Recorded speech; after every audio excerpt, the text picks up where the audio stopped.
একদিকে আরাকান আর্মির আতঙ্ক, আর একদিকে বাংলাদেশ ভারতকে উস্কে দিয়ে বাংলাদেশ সীমান্তে ভারতের পাল্টা অত্যাধুনিক ড্রোন। কি হতে যাচ্ছে সামনের দিনগুলোতে এই প্রসঙ্গটা নিয়ে? মিয়ানমার আরাকান আর্মি নিয়ে আমি গত বক্তব্যে বলেছি, এর আগের বক্তব্যে বলেছি যে বাংলাদেশ সীমান্তে ঢুকে পড়েছে কিংবা যে কোনো সময় ঢুকতে পারে।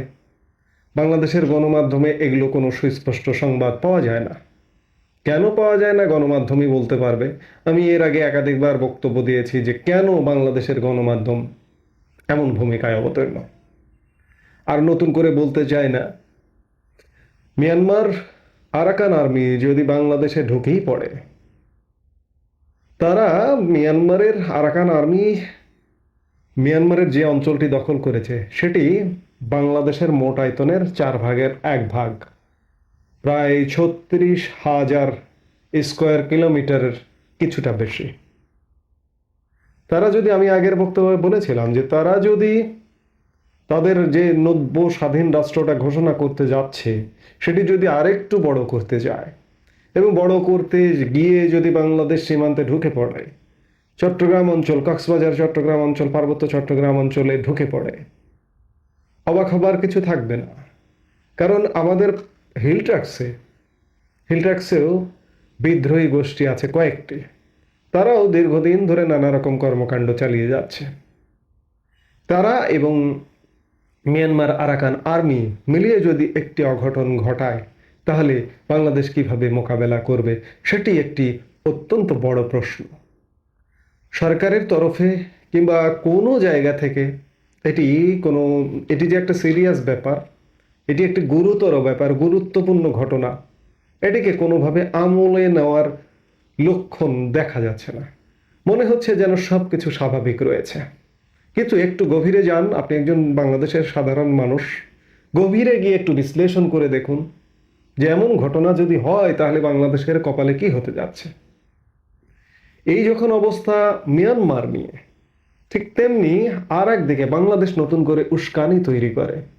এই যেমন কদিন আগে খবর পাওয়া গেল যে ভারতের বর্ডার ক্রস করে বাংলাদেশি ড্রোন ঢুকে পড়েছে। খবরে প্রকাশ যে ভারতের মেঘালয় রাজ্যে বাংলাদেশের সঙ্গে আন্তর্জাতিক সীমান্ত পেরিয়ে কি করে একাধিক ড্রোন উড়ে এলো তা খতিয়ে দেখছে সে দেশের নিরাপত্তা বাহিনীগুলো।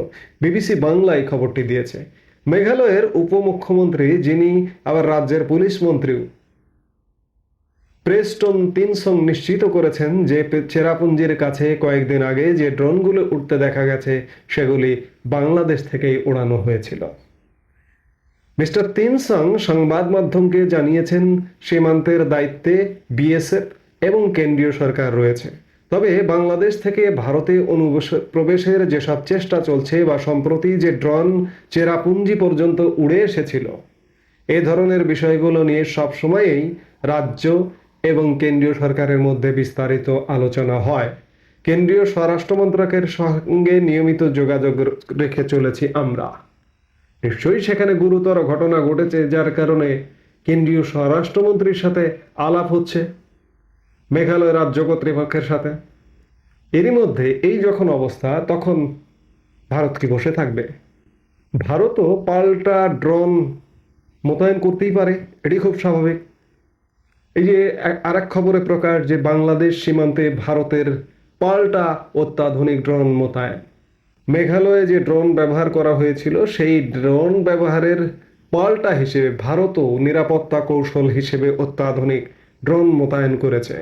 ইন্ডিয়ান ডিফেন্স রিসার্চ উইং এর ওয়েবসাইটে এই তথ্য জানানো হয়েছে। সম্প্রতি ভারত বাংলাদেশ সীমান্তের উত্তরাঞ্চলে বাংলাদেশ তুরস্কের তৈরি বেরেক্টার TB2 ড্রোন মোতায়েন করতে দেখা গেছে বলে ভারতীয় গোয়েন্দারা দাবি করেছে। ভারতীয় গণমাধ্যম সেই খবর প্রচারিত হওয়ার পর শোরগোল তৈরি হয়েছিল। এই TB2 ড্রোন খুবই উচ্চ ক্ষমতা সম্পন্ন, একই সঙ্গে নজরদারির পাশাপাশি আঘাত হানারও ক্ষমতা রয়েছে এই ধরনের ড্রোনগুলোর। এর ফলে ভারত বাংলাদেশ সীমান্তে দুই দেশের নজরদারি তৎপরতা অনেক গুণ বৃদ্ধি পেয়েছে। বাংলাদেশ সরকার অবশ্য জানিয়েছে সীমান্তে ড্রোন মোতায়েনের খবরটি সম্পূর্ণ মিথ্যা ও ভুয়া। বাংলাদেশের প্রতিরক্ষা মন্ত্রণালয়ের এক মুখপাত্র জানিয়েছেন, বাংলাদেশ রুটিন কার্যক্রমের বাইরেও দেশের কোনো এলাকায় কোনো ড্রোন মোতায়েন করেনি। তবে ভারত সীমান্তে নজরদারি ও গোয়েন্দা তথ্য সংগ্রহ বৃদ্ধি করার লক্ষ্যে ড্রোন মোতায়েন ছাড়াও অত্যাধুনিক নানা প্রযুক্তি ব্যবহার করছে। সীমান্ত দিয়ে অনুপ্রবেশ, চোরাচালান মোকাবেলা করার জন্যই বিশেষ সতর্কতা নিয়েছে সীমান্তরক্ষী বাহিনী বিএসএফ। জানা গেছে, নিরাপত্তার প্রশ্নে সব ধরনের চ্যালেঞ্জের মোকাবেলায় বিএসএফ এন্টি ড্রোন সিস্টেম ও রাডারের ক্ষমতা বৃদ্ধির উপর জোর দিয়েছে। এগুলো কিসের লক্ষণ? কি হচ্ছে?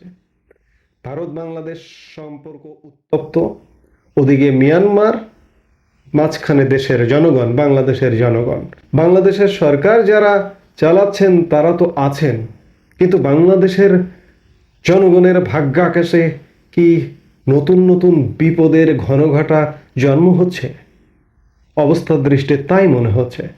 কারণ আমরা মুখোমুখি দুটি দেশের, একটি মিয়ানমারের বিদ্রোহী গোষ্ঠী আরাকান আর্মির, আর একটি ভারত। যদিও বলা হয়ে থাকে বা এটি সুস্পষ্টভাবে বোঝা যায় যে ভারত সহসা বাংলাদেশকে আক্রমণ করবে না, কিন্তু বাংলাদেশ তো নিজেদের কথাবার্তায়, ভাষায়, ল্যাঙ্গুয়েজে মনে হচ্ছে সুপার পাওয়ার মনে করছে। সেই সুপার পাওয়ারের জায়গা থেকে কোনো কারণে যদি বাংলাদেশ থেকে একটা ড্রোন হামলা ভারতে করা হয়, বাংলাদেশ কি টিকে থাকবে? কারণ আমাদের দেশে উস্কানিদাতা লোকের অভাব নেই। নিজের সক্ষমতা, নিজের ক্ষমতা বিচার না করে উস্কানিমূলক নানা রকম কর্মকাণ্ড চলে এসছে বিগত এই যে 5 মাসে।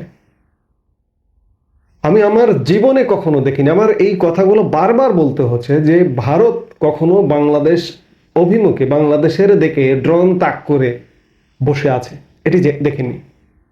আজ থেকে 6 মাস আগেও এটি কল্পনা করতে পারিনি, কিন্তু আজকে 5 মাসের মধ্যে এমন ঘটনা ঘটেছে যে একটা যুদ্ধাঙ্গদেহী অ্যাটিটিউড। আমার সক্ষমতা বিচার করবারই ক্ষমতা নেই, যার কারণে উস্কানিমূলক বক্তব্য, উস্কানিমূলক কথাবার্তা সরকারের তরফ থেকে বলা হচ্ছে এবং কিছু সাধারণ জনগণের পক্ষ থেকেও বলা হচ্ছে।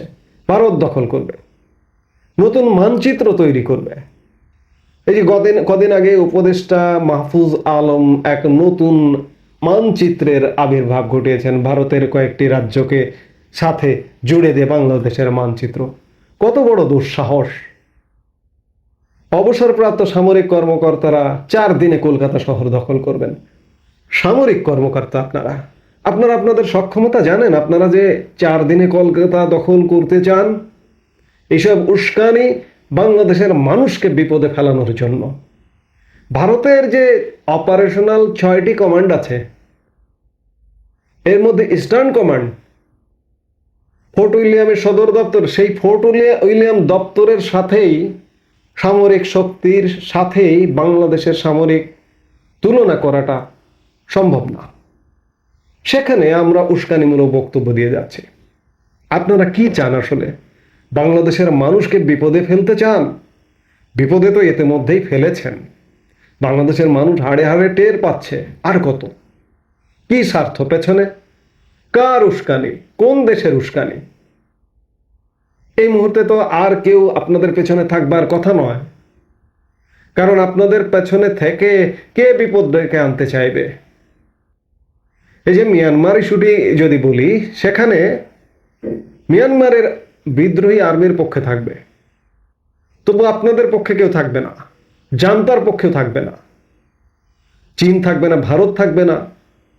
চীন ভারত যেখানে থাকবে না, মার্কিন যুক্তরাষ্ট্র তো এদিকে এসে খবরদারি করবার সাহস পাবে না। চীন এবং ভারত সম্পর্কে টানাপোড়েন ছিল, এখন কিন্তু সম্পর্কটা টানাপোড়েন দূর হয়ে গেছে। এই চীন ভারত যদি এক হয়, আর ওদিক থেকে রাশিয়া, পৃথিবীর কোনো শক্তি নেই, মার্কিন যুক্তরাষ্ট্রেরও শক্তি নেই যে এই 3টি দেশকে বাদ দিয়ে কোনো জায়গায় কোনো কিছু করবে। তো সেই জায়গায় যে বাংলাদেশকে শুধুমাত্র বিপদে ফেলানো হচ্ছে, দয়া করে আপনারা যারা দেশ পরিচালনা করছেন তাদের কাছে অনুরোধ, বাংলাদেশকে বিপদে ফেলবেন না। একটু সুস্থ মাথায় সুষ্ঠুভাবে চিন্তা করুন যে ভারতের সাথে সম্পর্ক উন্নয়ন করতে হবে, চীনের সাথে সম্পর্ক উন্নয়ন করতে হবে, মিয়ানমারের সাথে এই যে উত্তেজনা চলছে আমাদের বর্ডারে, আমাদের সীমান্তে, রাখাইন রাজ্যে, সেই উত্তেজনা প্রশমনের জন্য চীন ভারতের সহযোগিতাও প্রয়োজন। কারণ এই রাখাইন রাজ্যে চীনের স্বার্থ আছে, ভারতের স্বার্থ আছে। সেই জায়গায় তারা আরাকান আর্মিকে খেপিয়ে আমাদের স্বার্থে কাজ করবে না। আর আমরা তো ভারতকে অলরেডি ইতোমধ্যে উত্তপ্ত করেই ছেড়েছি। এই যে প্রথম অঘটনটা আমরাই ঘটাই, প্রথম ভারতীয় পতাকা অবমাননা করলাম কি আমরা, তারপরে ভারত না হয় করলো। এই যে আমাদের দূতাবাসে যে হামলা হলো ত্রিপুরায়, আগরতলায়, দূতাবাস অভিমুখে মিছিল মিটিং প্রতিনিয়ত কারা করে? আমরা করি। কাজেই এই যে ড্রোন উড়ালো কে আগে? আমরা উড়ালাম, তারপর না ভারত এই পদক্ষেপ নিল। কাজেই আমার আত্মসমালোচনাটি করতে হবে। আমি যেই হই না কেন, প্রধান উপদেষ্টা হই, অন্য উপদেষ্টা হই, যেই হই না কেন, আমাকে আত্মসমালোচনা করতে হবে আমার ভুলটি কি, তারপর আর একজনকে প্রতিপক্ষ করব। এবং প্রতিপক্ষ তো সমানে সমানে হয়। পিরামিডের সাথে কি একজন আমি মানুষ যুদ্ধ করতে পারবো? পারবো না। এই বিষয়গুলো চিন্তা করতে হবে। কাজেই আমরা আশা করব যারা দায়িত্বে আছেন বাংলাদেশের মানুষকে কোনোভাবে বিপদে ফেলবেন না।